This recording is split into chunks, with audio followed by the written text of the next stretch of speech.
आज का टॉपिक है राम लक्ष्मण परशुराम संवाद का दूसरा भाग। तो आज पहले इसको पैराग्राफ को देखते हैं जिसमें लिखा है, देखिए।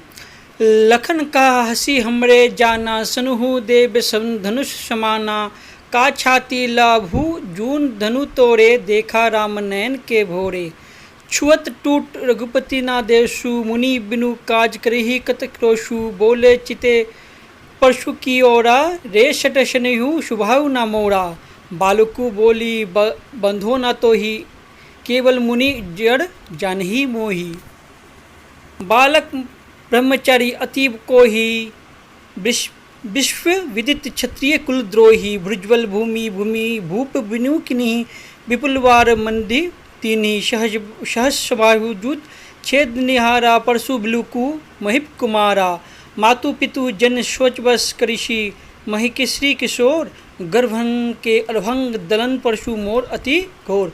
देखो उसको शब्दार्थ देख लो। हंसी मने होता है हंसकर, हंसी मने क्या होता है हंसकर।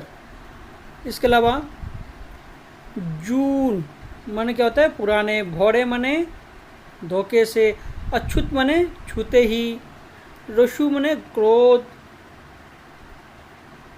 और आगे हैं चिति मने देखकर, परशु मने फरसा, शट मने दुष्ट, बधो मने बध करना, भूप मने राजा, भुज मने भुजाए, ब्रह्मदेव मने ब्रह्मण को, और गर्भ मने गर्भन मने गर्भ के, और वक्त मने बच्चे। तो ये इसके शब्दार्थ हो गए। पहले हम इस पार्ट जो पैराग्राफ है इसके भावार्थ को समझते हैं। अब इसके भावार्थ को देखेंगे।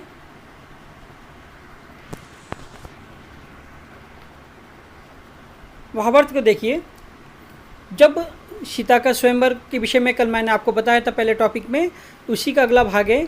जब सीता का स्वयंवर हो रहा था तो राम परशुराम और लक्ष्मण के बीच जो संवाद है उसी के विषय में है। इसके भावार्थ को देखते हैं। परशुराम जी कहते हैं, परशुराम जी कहते हैं, परशुराम जी की बात सुनकर लक्ष्मण जी हंसकर कहने लगे। लक्ष्मण जी क्या कहने लगे, तो क्योंकि मजाक उड़ा रहे तो कहते हैं लक्ष्मण जी हंसकर कहने लगे, हे देव सुनिए, मेरी समझ में तो सभी धनुष एक समान है। मेरी समझ में मुझे तो जो समझ में आता है कि सारे धनुष क्या होता है एक समान है। इस पुराने धनुष के तोड़ने से हमें क्या लाभ या हानि, इसको अगर तोड़ भी दे तो हमें क्या इसका फ़ायदा या नुकसान। श्री रामचंद्र ने इसे नया समझ कर धोखे से देख लिया, किंतु यह तो छूते ही टूट गया। अब एक तरीके से उपहास कर रहे थे तो उन्होंने कहा कि ये तो छूते ही टूट गया। इसमें श्री राम का किसी प्रकार का दोष नहीं है। मुनि बिना कारण ही आप किस लिए क्रोधित हो रहे हो। परशुराम जी अपने फर्शे को देखकर, तभी देखो और अधिक गुस्सा हो जाता है और कहते हैं परशुराम जी अपने फर्शे को देखकर लक्ष्मण जी से कहने लगे, हे दुष्ट, तुम मेरे स्वभाव के विषय में नहीं जानते हो। मैं तुम्हें बालक समझकर नहीं मार रहा हूँ। क्या तुम मुझे केवल मुनि ही समझते हो। मैं बाल ब्रह्मचारी और अत्यंत क्रोधी हूँ। सारा विश्व जानता है कि मैं क्षत्रिय कुल के शत्रु के रूप में जाना जाता हूँ। मैं कैसे जाना जाता हूँ, क्षत्रिय कुल के शत्रु के रूप में जाना जाता हूँ। अपनी भुजाओं के बल पर मैंने पृथ्वी के अनेक राजाओं का रहित किया, मतलब उनको मुक्त कर दिया, उनको मौत के घाट उतार दिया जिसे कहते हैं। आगे कहते हैं उसे ब्राह्मण को दिया, और उसको काट के क्या है किसको दे दिया, मौत के घाट उतार के उसको ब्राह्मण को दे दिया, अर्थात पृथ्वी पर ब्राह्मणों को राज स्थापित कर दिया है। हे राजपुत्र, सहस्त्रबाहु के भुजाओं को काटने वाले इस फर्शे को देख, तुम तो अपने माता पिता के विषय में सोचो। तुम किसके विषय में सोचो, अपने माता पिता के विषय में सोचो। यदि तुम मेरे क्रोध की शिकार हो गए, तुम्हारे माता पिता का क्या करेंगे। मेरा फर्शा बड़ा भयानक है, इसके गर्भ में पल रहे बच्चों को भी मारा है। मेरा फर्शा तो, मैं इतना क्रोधित हूँ और मेरा फर्शा इतना भयानक है कि इसको गर्भ में पल रहे बच्चों को भी मारा, अर्थात यह बहुत ही निर्दय है। मैं किसी पर दया नहीं करता हूँ। तो ये इसका भावार्थ हो गया। अब इसके जो प्रश्न उत्तर है उसको हम समझते हैं। जैसे पहला प्रश्न है,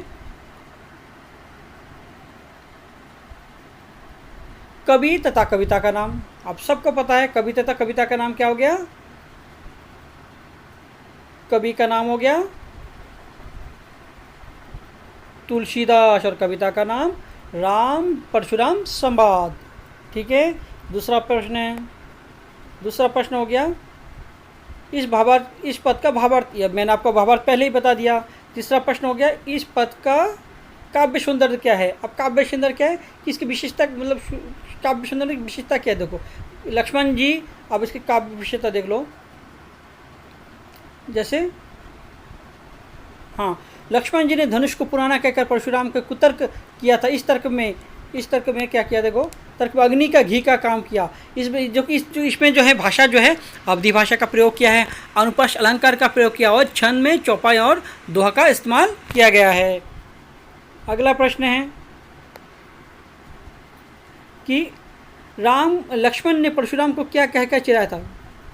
लक्ष्मण ने परशुराम को क्या कहकर चिढ़ाया था, तो क्या कहकर चिढ़ाया था इसको भी देख लेते हैं। लक्ष्मण ने परशुराम को यह कहकर चिढ़ाया था कि सभी धनुष तो एक जैसा होता है। सभी धनुष क्या होता है, एक जैसा होता है। उस पुराने धनुष को तोड़ने से हमारा क्या लाभ है। जो उसको तो वो क्या हुआ था, वो तो छूते ही वो टूट गया था। अगला प्रश्न है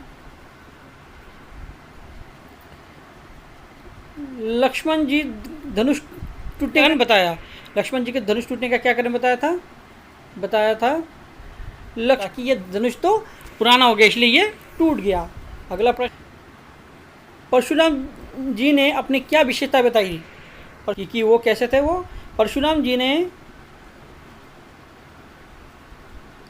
कि वह बहुत ही क्रोधी है और वह क्या है, बाल ब्रह्मचारी है। उन्होंने क्या है, अनेक क्षत्रियों का नाश कर चुका है और अपने भुजाओं के बल पृथ्वी पर कई जो खतरनाक है, तो निर्दयी है कि उन्होंने गर्भ में पलने वाले बच्चों को भी उन्होंने नाश कर दिया था।